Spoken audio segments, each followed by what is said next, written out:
California যে আগুনটা লেগেছে, আল্লাহ যে চিঙ্গারি লাগিয়েছে, যেমন তেমন চিঙ্গারি লয়, 40,000 একর এলাকা জুড়ে আগুন লেগে গেছে। সব থেকে আমেরিকার দামি শহর ওই ক্যালিফোর্নিয়ায়, হলিউড, যেখানে হলিউডের নায়ক নায়িকারা বসবাস করে, এক একটা বিল্ডিং গলে গলে পড়েছে। সব থেকে দামি বাড়ি, একজন হলিউডের ডাইরেক্টর, তার বাড়িটা সব থেকে দামি, 12,000 কোটি টাকার বাড়ি। কত বললাম? ভারতের মুদ্রায় 12,000 কোটির বাড়ি আগুনে ঝোঁকা হয়ে আল্লাহ তাআলা গলিয়ে নামিয়ে দিয়েছে। আর সুপার পাওয়ারকে বুঝিয়েছে, সুপার পাওয়ার পৃথিবীতে কেউ নেই, একমাত্র সুপার পাওয়ার হচ্ছে রব্বুল আলামিন। জোরে বলুন সুবহানাল্লাহ। এর উপরে সুপার পাওয়ার কেউ নেই। যারা শক্তি দেখাচ্ছেন, যারা বল দেখাচ্ছেন, তাতে পার্টির বল হোক, শক্তি হোক, চেয়ারের বল হোক, পয়সার বল হোক, শরীরের শক্তি হোক, আমার আল্লাহ যেদিনে ধরবে ফিরাউনের মতো রসটা বের করে ছেড়ে দেবে। আমেরিকায় ক্যালিফোর্নিয়ায় আগুন ধরেছে জঙ্গল থেকে একবারই শহরতলি পর্যন্ত। ওখানে যতগুলো মানুষ মরেছে আমার ব্যথা হয়নি, ওখানে যতগুলো প্রাণী মারা গেছে তার লেগে আমার মনে ব্যথা হয়েছে, একটা মানুষের জন্য ব্যথা হয়নি। শফিকুল বলছে আমেরিকার আর ভারতের সম্পর্ক ভালো, হুজুর এরকম বয়ান করছে সম্পর্ক ছিন্ন হবে।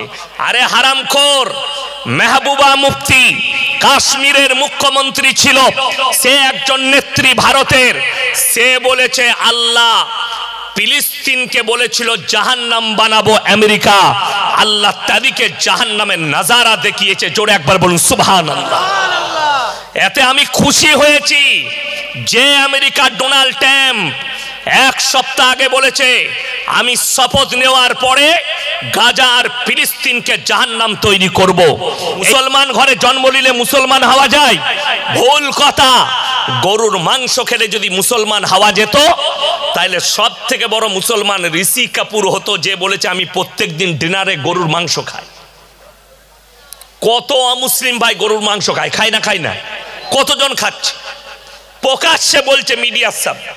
আরে আমরা তো দূরের কথা, এই দেখবেন একজন আফজাল বলে একটা উকিল আছে, শুনেননি? হাইকোর্টের উকিল, সে কদিন আগে আমার বিরুদ্ধেও বলেছিল। যাই হোক, তারপরে দেখছি আমাকে বলে না কেন। আমি বলেছিলাম এর মেন্টালি প্রোগ্রাম আছে, একে রাঁচিতে পরীক্ষা করা দরকার। তারপরে দেখলাম না, ইয়ার ব্রেন ঠিক আছে, সে একটা সত্য প্রকাশ করেছে। 1 বাটি নয়, 2 বাটি নয়, 3 বাটি গোশ খেয়েছে। কার বাড়িতে? পশ্চিম মেদিনীপুরে অমুকের বাড়িতে, নামটাও করে দিয়েছে, শাহাবুদ্দিন না কি নাম। আমার কালকেই পশ্চিম মেদিনীপুরে জলসা আছে টাউনে, রেডি হলে দেখা কর ওখানে, কালকে যাব আমি মেদিনীপুরে। এর পরেও অপরাধী আমরা, বড় কষ্ট লাগে। শুনেলেন? তাহলে কি ও সব থেকে বড় মুসলমান? কে বলল আপনাকে? মাথা ঠুকার নাম ঈমান নয়, এটা মাথায় রাখবেন। মাথা সবাই ঠুকে। বর্ষাকালে দেখবেন মাঠে যখন পানি জমে আর চাষাবাদ হয়, বক দেখবেন মাথা ঠুকে, ঠুকে না? ঠুকে না? ওই বগের মাথা ঠুকা দেখে কোনো লোক যদি বলে শালা বগটা নামাজ পড়ছে বে, তাকে পাগল বলবে না? বলবে না। বগ কিন্তু নামাজ পড়ার লেগে মাথা ঠুকেনি, ও মাছ খুঁজছে ঠুকে ঠুকে। এই বগের মতো মাথা ঠুকা মাল আমাদের মসজিদে গাদা আছে, আছে না নাই? তা না হলে মসজিদ থেকে, মসজিদের দরজা থেকে কখনো জুতো চুরি হয় জুম্মার দিনে? তার মানে কি নামাজিরা চোর? না, চোর নামাজি সেজে আসে, নামাজি কখনো চোর হতে পারে না। প্রকৃত যারা ইমানদার, যারা মুমিন, তারা চোর নয়, চোর নামাজি সেজে যায়। ওই জন্যই তো আমাদের দেশে, আপনারা সবাই একবার হাত তুলে বলুন তো, আমরা সবাই কোরআনকে সবাই বিশ্বাস করি না? করি না? সকলে জোরে বলুন ইনশাআল্লাহ। আল্লাহু আকবার।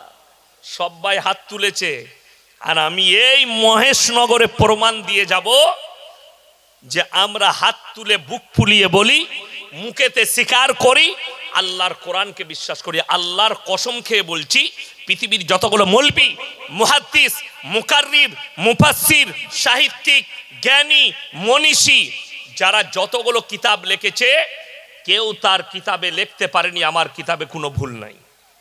ঠিক বললাম না ভুল বললাম? কেউ লিখতে পারেনি। কিন্তু আল্লাহ রাব্বুল আলামিন রাসূলের কাছে কোরআন মাজিদ পাঠালেন, আর তার প্রথমেই বলে দিলেন, যালিকাল কিতাবু লা রাইবা ফি, আমার এই কোরআনে বিন্দুমাত্র সন্দেহের কোনো অবকাশ নাই। জোরে একবার বলুন সুবহানাল্লাহ। আপনি যদি এটা বিশ্বাস রাখেন, আপনার যদি ইয়াকিন থাকে, বিশ্বাস থাকে, আমি এখানে প্রমাণ দিয়ে যাব। আপনি হাত তুলে বললেন, কিন্তু আপনি কতটা অস্বীকার করেন? সবাই একসাথে বলুন তো, সুদ খাওয়া হালাল না হারাম? সত্যি বলছেন তো? এরপর আপনারা বলুন আর না বলুন, আমাদের মৌলবীরও কথা নয়, মুহাদ্দিসেরও কথা নয়।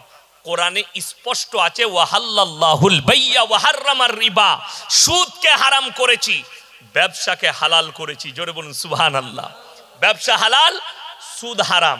তার মানে এই চাপড়া থানা, এটা চাপড়া থানা পড়ছে মনে হয়, তাই তো? চাপড়া থানা, ওই পাটটা পেরিয়ে গেলেই নাকাশি পাড়া, তাই না? নদীর পাটটা। আচ্ছা আপনারা বলুন যে এই এলাকায় একটাও তাহলে সুদখোর নাই? কোরআনে হারাম? এই মজমাতে অনেক মাল বসে আছে। ঠিক বললাম না ভুল বললাম? হ্যাঁ, এই সকালবেলায় চায়ের দোকানে ওই মাল কটায় আমাকে গাল দিবে, ওকে আবার দাওয়াত দেয় বাজে হুজুরবে, ওই মাল কটা গাল দিবে। তোরা গাল দিলে কোরআনের আয়াত পাল্টাবে? পাল্টাবে না। রাসূলের হাদিস পরিবর্তন হবে? হবে না। এটা আমাদের ভাষা নয়, কোরআনের ভাষা। তুমি বলছো কোরআনকে বিশ্বাস করি, কোরআনে সুদকে হারাম করেছে, যে লোকটা হারাম জানার পরে সুদ খাচ্ছে, ই আল্লাহর সঙ্গে যুদ্ধ ঘোষণা করলো না করলো না? কথা বলেন, করলো। সেই লোক মুমিন থাকতে পারে?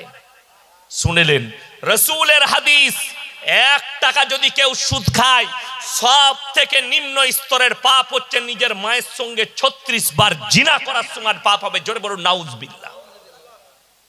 আমি কেন বুক ফুলিয়ে কথা বলছি বলুন তো? আপনারা জানেন আমার চাকরি যাবার ভয় নাই। চাকরি যাবার ভয় আছে? নাই। আমাকে যদি কমিটির লোক বলে হুজুর এত কড়া বক্তব্য চলবে না, আমার গাড়ি রেডি আছে, পয়সা ফেক তামাশা দেখ, আমি ঘর পালাবো। আবার যেখানে যাব এই কথাটাই বলবো আমি। তুলিতে পারলে লিবি। আচ্ছা, সুদ খাওয়া হারাম, এটা হক বললাম না না হক? রাসূলের হাদিস সত্য না মিথ্যা? সত্য। কোরআন সত্য না মিথ্যা? আপনারা স্বীকার করলেন কোরআন সত্য, আর কোরআনকে বিশ্বাস করি। আল্লাহ বললেন আমার কোরআনে বিন্দুমাত্র সন্দেহ নেই। এরপরে মুসলমান সুদ কেমন করে খেতে পারে? বেঈমান কাফেররা তাদের মেহনতে কামিয়াব, আমরা আমাদের মেহনতে নাকাম হয়ে গেছি। তার কারণ কি? তাদের মেহনত বলে দিই, বাড়িতে বাড়িতে সুদ ঢুকিয়ে দাও, তারা ঢুকিয়ে দিয়েছে কামিয়াব। কেমন? বন্ধন লোন আর গ্রুপ লোন আপনাদের এখানে নাই? আছে? এই বায়ান করার লেগে আমাকে গাল খেতে হয়েছে। হ্যাঁ, কোথায়? আমার বর্ধমানে আমার এলাকায় থানাতে দাওয়াত ছিল, জলসা করতে গেলাম পাশের থানায়, ওই ভাতার থানায় একটা গ্রামে জলসা করলাম। এই গ্রুপ লোন নিয়ে আমি বললাম 10টা করে মেয়ে গ্রুপ করে, করে না করে না করে, তাদের মধ্যে একজন হেড হয়, আর 9টা মেয়ে তাকে বলে ম্যাডাম, আর সে মনে করে বলে বিরাট ব্যাপার, এমনি ম্যাডাম হতে পারে না, সুদ খাওয়ার ম্যাডাম হয়েছে। এই বায়ান করার পরে বোম্বেতে আমার 1.5 শ্বাস থাকে, আমার ফুপুই তো বোন, আবার আমার 1.5 শ্বাস, আমি আমার ফুপুর ছোট জামাই। তো সে বোম্বে থেকে বাড়ি এসছে, তো সেই গ্রামের একটা মেয়ের বাপের বাড়ি ওখানে, তার সঙ্গে দেখা হয়েছে। বলছে ইয়াসিন হুজুর একদম বাজে লোকলো, ফালতু লোক, খালি মেয়েদের গীবত বলে, তাকে কে দাওয়াত দেয়? তো আমার 1.5 শ্বাস বলেছে ঠিকই বলেছে, তাকে কেউ দাওয়াত দেয় না, ওই জন্যে 1 বছর আগে ডেট নিতে হয়, খালি নাই। আমি বললাম, আমাকে বললে ভাই এরকম বলছিল, আমি খোঁজ নিয়ে দেখো, ও হচ্ছে সুদ খাবার হেডমাস্টার। তার গ্রামে খোঁজ লাগালাম, খালার একবার খোঁজটা দাও। বলছে ও হচ্ছে গ্রুপ লোনের হেড। আমি বললাম ওই জন্যই আমাকে গাল দিচ্ছে, ম্যাডাম হয়েছে ও, সুদ খাওয়ার ম্যাডাম। বেঈমান কাফেররা কামিয়াবি লাভ করেছে। সমাজের লোক কি বলছে? কিছু গন্ড মূর্খ বেঈমান, তাদের কাছে ঈমান নেই, রাসূলের মহব্বত নেই, কোরআনের আদর্শ না থাকার কারণে বলছে এই মৌলবীরা কি আমাদের সংসার চালাবে? কত বড় নির্বোধের কথা। রুজির মালিক সকলে বলুন কে? আল্লাহ। আমাদের কাছে কোটি টাকার মালিক আমরা লয়। আমার সঙ্গে কয়েকজন বসে আমার সঙ্গে ইমামরা মৌলবীরা খানা খেল, কি খেয়েছি বলবো না, কিন্তু মোটামুটি মাছটা 4 কেজি ওজন হবে যে মাছটা ছিল। কথাটা বুঝতে পারেননি? ভাবতেও পারি না। 4 কেজি মাছ 300 টাকা কিলো হলে 3 চেরে কত? 1200 টাকা। খাসির মাংস 700 টাকা কিলো। খাসির মাংস ছিল, গরুর মাংস ছিল, আরো মিষ্টি, আর বলবো না। রুজির মালিক আল্লাহ। তুমি চাইবে না তোমার পাতে খাবার চলে আসবে। তোমার এই বিশ্বাসটা না থাকার কারণে তোমাকে সুদের উপরে বিশ্বাসী হতে হয়েছে।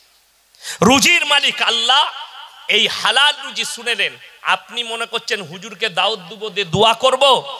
এইখানে মুমতাজ ভাই দোয়া করে গেল, ইয়াসিন ভাই দোয়া করবে, শুধু আমি নয়, আমার পরে যতগুলো যদি আসমান থেকে ফেরেশতা আনেন আর যদি দোয়া করতে চান, আল্লাহর কসম করে বলছি, প্রথম শর্ত দোয়া কবুলিয়াতের জন্য হালাল খাবার।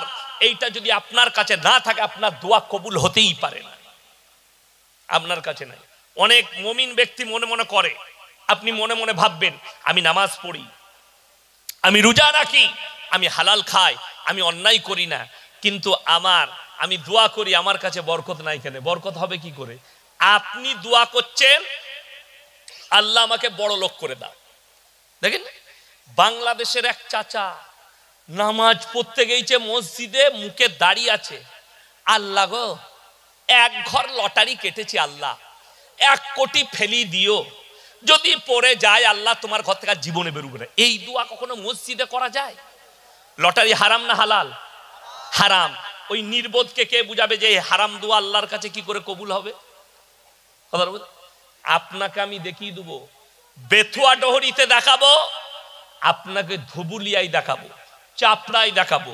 মুসলমান লটারি কাটছে, লটারি কিনছে, লটারি বিক্রিও করছে। ঠিক বললাম না ভুল বললাম? আপনার মহেশনগরে দেখিয়ে দেবো, লটারির টিকিট কাটছে, লটারির টিকিট বিক্রিও করছে মুসলিম, আর সে ভাবছে আমার এই খাবারটা হালাল খাবার, এই টাকা ইনকাম করে আমার পরিবারের মুখে তুলে দিচ্ছি। তুমি হারাম খাবার তুলে দিচ্ছ। শুনে রেখে দেন, যারা যাদের সন্তানের মুখে হারাম খাবার তুলে দেয়, সেই সন্তান কোনোদিন নেক সন্তান হতে পারে না। এটা রাসূল সাল্লাল্লাহু আলাইহি সাল্লামের হাদিস। হে আমার সাহাবীরা, তোমরা নিজেরা হালাল খাও, সন্তান বিবির মুখে হালাল তুলে দাও, তারা নেক হবে, সালেহ হবে। আপনারা কি মনে করছেন সুদ খেয়ে হোক, যা কেউ হোক, বড় লোক হয়ে যাব? বড় লোক হলে ভালো মন্দ খাওয়া যায়? কোটি টাকা থাকলে ভালো মন্দ খেতে পাওয়া যায়? কে বলল আপনাকে? যদি এটা বিশ্বাস না হয়, সকালবেলায় উঠে ধুবুলিয়ায় গিয়ে ট্রেন চাপেন, বেথুয়ায় চলে যান কলকাতা শিয়ালদা, নেমে কলকাতায় প্রেসিডেন্টি জেলে গিয়ে পার্থবাবুকে জিজ্ঞেস করে আসুন, স্যার টাকায় কত সুদ? উনি বলতে পারবেন। গার্লফ্রেন্ডের ঘর থেকে 250 কোটি টাকা বেরিয়েছে, জেলের কুঠরিতে পুরা রুটি খেতে হচ্ছে, তার নাম আল্লাহ। 100 কোটির মালিক, গলাটা চিড়ে এখানে পাইপ ভরা আছে, লিকুইড খাবার যাচ্ছে, দাঁতে চিবিয়ে খাবার নিষেধ। তারপরেও তুমি আল্লাহকে বিশ্বাস করো না যে রুজির মালিক আল্লাহ? কোরআন শুনে নেওয়ার পরে হযরতে মারিয়াম, ঈসা নবীর মা, নিজেকে যখন পর্দা করে নিল, ওয়াজকুর ফিল কিতাবি মারিয়াম ইদিন তাবাদাত মিন আহলিহা মাকানান শারকিয়্যা, পূর্ব দিকে এক স্থানে নিজেকে পর্দা করে নিল। তার ঘরের বন্দি ঘরের ভেতরে আল্লাহ তাআলা জান্নাত থেকে খাবার পাঠাচ্ছেন। জোরে একবার বলুন সুবহানাল্লাহ। কার কাছে? মারিয়ামের কাছে। কি কি খাবার? আশ্চর্য সব খাবার, যে ফল ফ্রুট দুনিয়ায় নেই। হযরতে জাকারিয়া বললেন, ক্বালা ইয়া মারইয়ামু আন্না লাকি হাদা, ওগো মরিয়ম তোমার কাছে এই সমস্ত ভালো মন্দ আকরণ মুনাক্কা কাজু কিশমিশ পেস্তা বাদাম এত দামি খাবার কোথা থেকে আসছে? হযরতে মারইয়াম বললেন ক্বালাত হুয়া মিন ইনদিল্লাহ ইন্নাল্লাহা ইয়ারযুকু মান ইয়াশাউ বিগাইরি হিসাব। আল্লাহ যাকে ভালোবাসেন, আল্লাহ যাকে পছন্দ করেন তাকে বেসুমার রিজক দান করেন। কোথা থেকে দেব, কেমন করে দেব, আমি আল্লাহ ছাড়া পৃথিবীর কেউ জানে না। জোরে একবার বলুন সুবহানাল্লাহ। আমি আল্লাহ রুজি দান করব, পৃথিবীর কেউ জানে না। আমাদের দেশের লোক কত বড় নির্বোধ বলে দিই, মুসলিম সমাজ নামাজ পড়বে না, রোজা রাখবে না, আল্লাহর কাছে কাঁদবে না। যারা দোয়া করবেন আল্লাহর কাছে একটা দোয়া সবাই করব, সকলে জোরে বলুন ইনশাআল্লাহ। নামাজের পরে বাড়িতে যখনই আল্লাহর কাছে কাঁদবেন এই দোয়াটা চাইবেন, আল্লাহ তুমি আমাকে মৃত্যুকাল পর্যন্ত হালাল রুজি দাও, ইজ্জতের রুজি দান করো, সম্পদ লয়। যারা মালের দোয়া করে, সম্পদের দোয়া করে, তারা কত বড় নির্বোধ শুনেলেন। আল্লাহ রাসূল সাল্লাল্লাহু আলাইহি সাল্লাম হাদিস বর্ণনা করলেন, হে আমার সাহাবীরা শোনো, একজন মালদার মুমিনের থেকে একজন গরিব মানুষ মুমিন ব্যক্তি 500 বছর আগে জান্নাতে প্রবেশ করবে। জোরে একবার বলুন নারায়ে তাকবীর। আপনি বড় লোক হতে চান, কষ্ট পাবেন, একটা টাকার হিসেব আল্লাহর কাছে লাগবে। আর আপনি সকালে কাজে গেছেন, সন্ধ্যায় এসছেন 300 টাকা নিয়ে, সংসারে বিবি বললে আজকে 250 টাকা বাজার হয়েছে, 50 টাকা আপনার পকেটে জমলো। সকালে 10 টাকা চা খেলেন, 10 টাকা ভাড়া দিলেন, রইল 30 টাকা। রোজ আনেন, রোজ শেষ হয়ে যায়। আপনি যদি মনে করেন আমার ছেলের লেগে আমি কি রেখে গেলাম, আল্লাহর কসম রুজির মালিক আল্লাহ। কেউ যদি নিজের সন্তানকে 100 কোটি টাকা দিয়ে যায়, তার তকদিরে যদি ভিক্ষা করা লেখা থাকে, তাকে ভিক্ষা করে খেতে হবে। একজনের নাম আলেমরা বেশি জানেন। এই ভারতের একজন ইমানদার শিল্পপতি আছে, জোরে বলুন সুবহানাল্লাহ। শিল্পপতি আবার ইমানদার, শিল্পপতি আবার আলেম, আলিমে দ্বীন।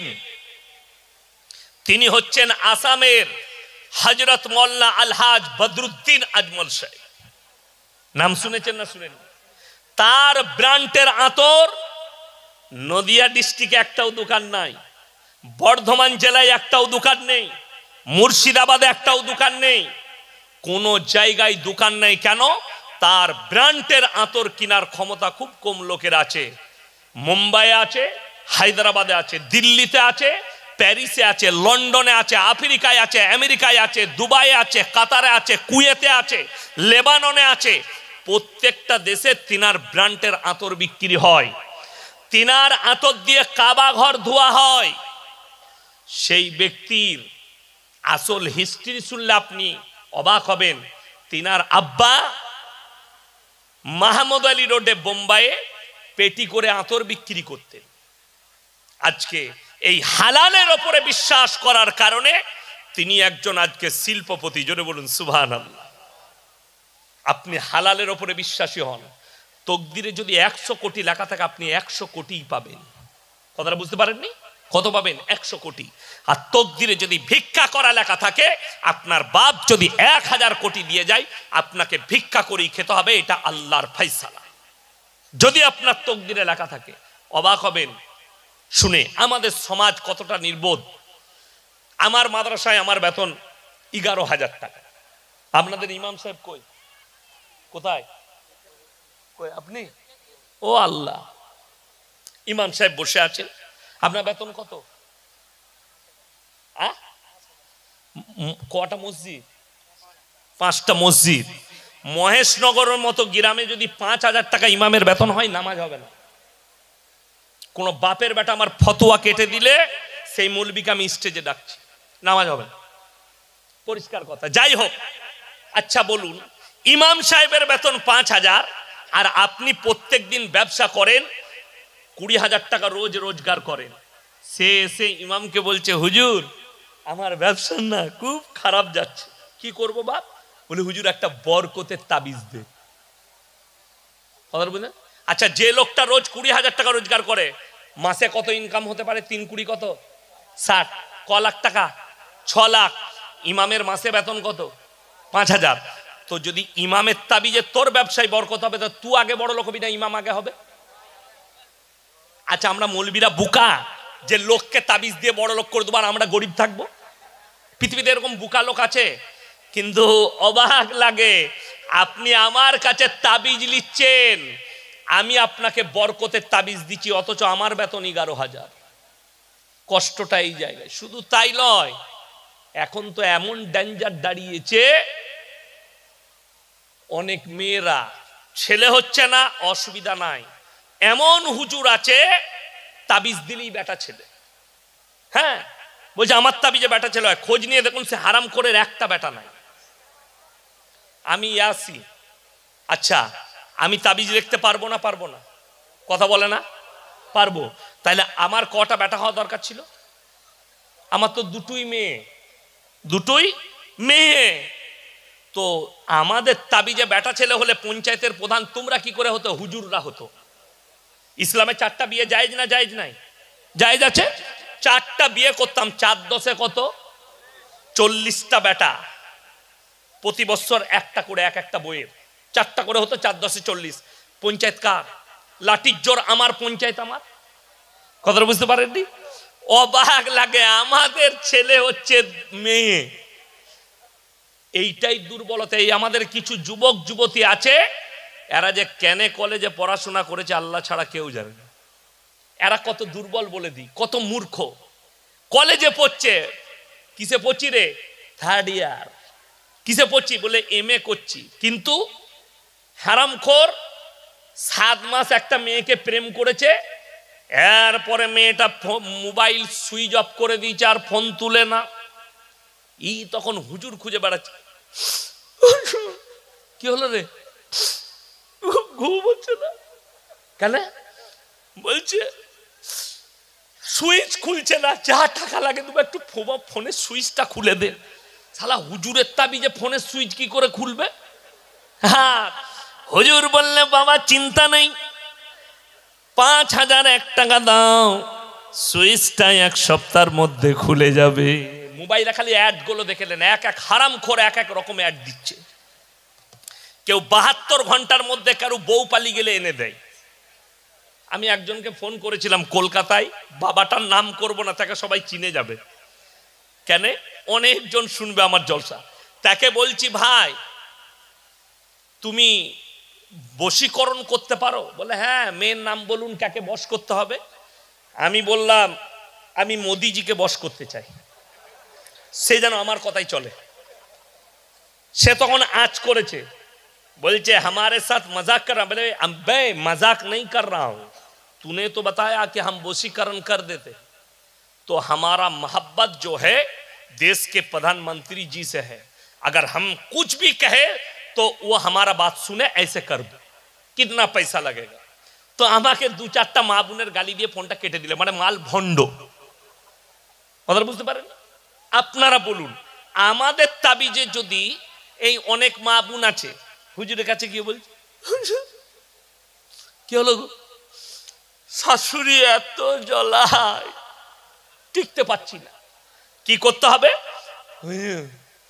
একটা তাবিজ দেন যেন আমার শাশুড়ি ভালোবাসে, আমার স্বামী ভালোবাসে। হুজুর বললেন 1,001 টাকা লাগবে, বালিশের তলায় ভরে দিবে খালু। কি বুঝলেন? খালুর বালিশের তলায় ভরে দিলে আকর্ষণ করবে, খালু তোকে ভালোবাসবে। এই যে ধান্দা, আপনি এতটুকু বুঝেন না। ছেলেরা বলছে হুজুর তাবিজ করে দেন, মেয়েটা যেন 1 সপ্তাহের ভেতরে আমার কাছে আসে। ওরে মূর্খ, তাবিজে যদি মেয়ে আসবে তা তোর কাছে কেন যাবে? সে তো হুজুরের কাছে আগে আসবে। এ কথাটা বুঝতে পারেননি? আচ্ছা, তাবিজে যদি মেয়ে পাওয়া যেত, কলেজ ইউনিভার্সিটির ছেলে মেয়েরা শোনো, তাবিজে যদি মেয়ে পাওয়া যেত, আমরা মৌলবীরা কেউ ইমামতি করতাম না, মাদ্রাসাতেও থাকতাম না। কেন? খালি খোঁজ লাগাতাম বাপের একটা বিটি বড় লোক কে আছে, মাত তাবিজ আর টেনেলে বড় লোকের জামাই কিচ্ছু করা লাগবে না। কথাটা বুঝতে পারেননি? তাহারই পয়সাই খাবো। কষ্ট লাগে আমাদেরও। কত মৌলবীর বিয়ে হয়েছে গরিবের ঘরে, চাষিবাসীর ঘরে। কেন? আমাদের বেশিরভাগ বিয়ে গরিব ঘরই হয়। ঠিক বললাম না ভুল বললাম? খুব কম। কেন?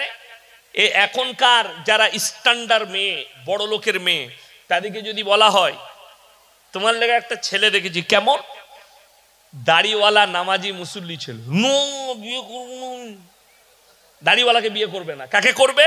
শুয়োরের মতো চুল কেটেছে, গুটকা খায়, গাঁজা খায়, ওকে বিয়ে করবে। কেন? ও মেলা ঘুরবে, ফিল্ম দেখাবে, নাচ করাবে, ছোট ড্রেস পরাবে, নাংটামি করতে পারবে। আর মৌলবীর সাথে বিয়ে হলে ওটা করতে পাবে না। এই বাপ শুনেলেন, আমি প্রত্যেকটা মা বোনকে বলছি, যখনই বিয়ে করতে যাবে আগে শর্ত রাখো, ছেলে দাড়িওয়ালা হতে হবে, ছেলেকে 5 ওয়াক্তের নামাজি হতে হবে, তবে আমার জামাই হবে। বড় কষ্ট লাগে। এরা খুঁজছে গাঁজাখোর, এরা খুঁজছে গুটকাখোর, এরা খুঁজছে সুদখোর। এরকম পয়সা থাকতে হবে, হারাম খাক আর যাই খাক। আর এটাকে বলছে স্ট্যান্ডার্ড। আমার আব্বার জলসা শুনেছেন? রাতের বেলায় একজন বেচারা মসজিদে যাচ্ছে, সুবহান আল্লাহ সুবহান আল্লাহ সুবহান আল্লাহ সুবহান আল্লাহ। তো পাড়ার 3টে মেয়ে পানি নিতে উঠেছে। তারা সকালবেলায় বলছে, ওলো অমুকের বাপ খেপে গেছে, যা বুঝে করবা। জিকির করলে বলছে খেপে গেছে। আর ভোরের বেলায় উঠে একজন গান ধরেছে, तुम कहाँ हो तुम्हारे लिए हमारे दिल मौजूद है। বলছে কি গলালো, একবারে কুমার শানু ফেল। হারামখোর। গান করলে ভালো, জিকির করলে খারাপ। শুনেলেন, কিয়ামতের আলামতের মধ্যে মারাত্মক আলামত, পরবর্তী যুগের বর্বরতার যুগের পাপগুলো মডেলিং হয়ে ফিরে আসবে এদের কাছে, আর এরা সেগুলোকে মডেল বলে অ্যাকসেপ্ট করে নিবে। বেঈমান কাফেরদের মেহনত, তারা কামিয়াব হয়েছে, তারা কামিয়াবি লাভ করেছে। যারা পশ্চিমী দুনিয়াকে ফলো করছেন, অনুরোধ করে বলছি, ভারতের মাটিতে পরকীয়াকে লিগ্যাল করে দেওয়া হয়েছে। আর মুসলমানদের কাছে সব থেকে বড় পাপ যেটা ছুটছে, এ নামাজও পড়ছে, জিনাও করছে, নামাজও পড়ছে, পরকীয়া করছে। মায়েরা নামাজ পড়ছে, ঘুমটা দিচ্ছে, পরকীয়ায় লিপ্ত হচ্ছে। কেন? সরকার লিগ্যাল করে দিয়েছে পরকীয়া। ভারতের মাটিতে লিগ্যাল। সুপ্রিম কোর্ট রায় দিয়েছে ভারতের মাটিতে সমকামী লিগ্যাল। সুপ্রিম কোর্ট রায় দিয়েছে। আজকে হাজার হাজার শুনেলেন, এই সমকামীর রোগটা 3টে জেলায় বিস্তার করে ফেলেছে মুসলিমদের মধ্যে। Number 1 Malda district, number 2 Murshidabad district, আর নাম্বার 3 হচ্ছে নদিয়া ডিস্ট্রিক্ট। এই 3টে জেলার মুসলিম যুবক যুবতীরা, তার মধ্যে যুবকরা বেশি সমকামীতে লিপ্ত হচ্ছে।